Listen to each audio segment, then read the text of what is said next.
Bulan Ramadan telah tiba. Umat Islam di seluruh dunia bergembira dan berlomba-lomba untuk memperbanyak ibadah. Namun, banyak hal yang perlu diluruskan terkait kebiasaan yang dilakukan ketika bulan Ramadan, khususnya di Indonesia. Berikut adalah 11 hal yang perlu diluruskan ketika puasa.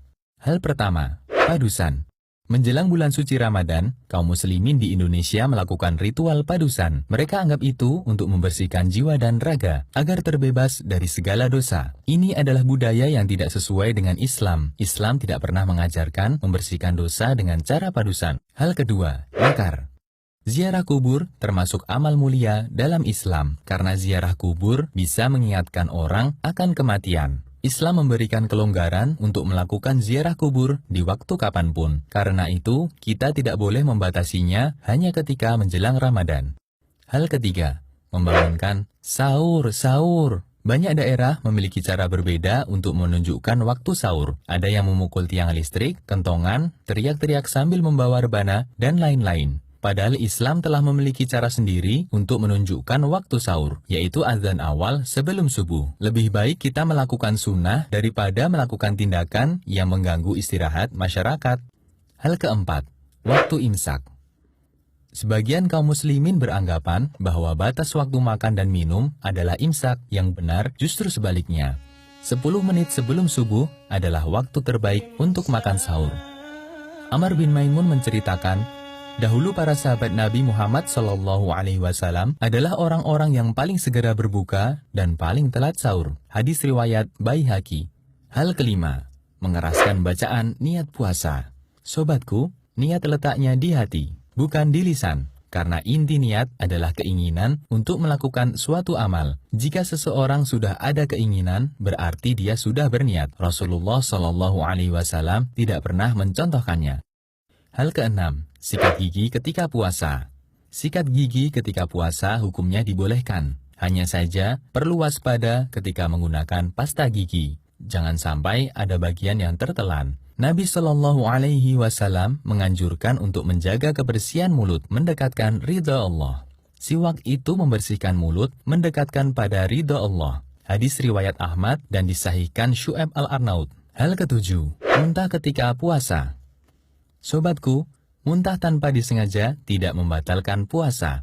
Sedangkan muntah dengan sengaja, puasanya batal. Jika kita merasa perutnya mual dan akan keluar sesuatu, maka jangan memaksakan diri untuk memuntahkannya. Rasulullah SAW bersabda, siapa yang tidak sengaja muntah, tidak wajib qadha. Dan siapa yang sengaja muntah, wajib qadha. Artinya puasanya batal. Hadis riwayat Tirmidzi dan disahihkan Al-Albani. Hal kedelapan, mencicipi masakan. Sobatku, mencicipi masakan ketika sedang berpuasa selama tidak tertelan, hukumnya boleh. Ibnu Abbas pernah mengatakan, tidak mengapa mencicipi cuka atau makanan lainnya selama tidak masuk ke kerongkongan. Hadis riwayat Bukhari secara mu'alaq. Hal kesembilan, tidur berpahala. Apakah tidurnya orang berpuasa itu berpahala?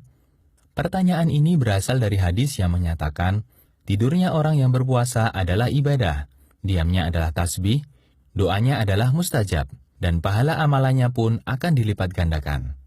Namun hadis ini statusnya palsu, ada perawi yang bergelar pendusta. Hal ke-10, bekam dan donor darah ketika puasa. Mengeluarkan darah tidak membatalkan puasa. Dalilnya, Nabi SAW memberi keringanan untuk bekam ketika puasa. Hanya saja, jika ini dikhawatirkan menyebabkan lemas, maka tidak dibolehkan. Sahabat Anas bin Malik pernah ditanya, apakah kalian membenci bekam bagi orang yang berpuasa? Anas mengatakan, tidak, kecuali jika bisa menyebabkan lemas. Hadis riwayat Bukhari. Sobatku, bagi yang ingin bekam dan donor darah, disarankan untuk dilakukan malam hari atau mendekati waktu berbuka. Hal ke-11, kesalahan doa berbuka puasa. Allahumma laka sumtu. Sebagian masyarakat Indonesia berbuka puasa dengan membaca doa Allahumma laka sumtu wa bika amantu wa ala rizkika aftartu birahmatika ya arhamar rahimin. Doa tersebut dinilai dhaif oleh sebagian ulama. Doa sahih yang diajarkan Rasulullah SAW adalah sebagaimana diriwayatkan oleh Ibnu Umar. Lafaz doanya adalah dhahabadh dhama'u وَبَتَلَّتِ الْعُرُوقُ وَثَبَتَ الْأَجْرُ إِنْشَاءَ. Demikianlah 11 hal yang perlu diluruskan ketika puasa. Semoga Allah memudahkan kita untuk meraih banyak pahala selama menjalankan ibadah di bulan mulia.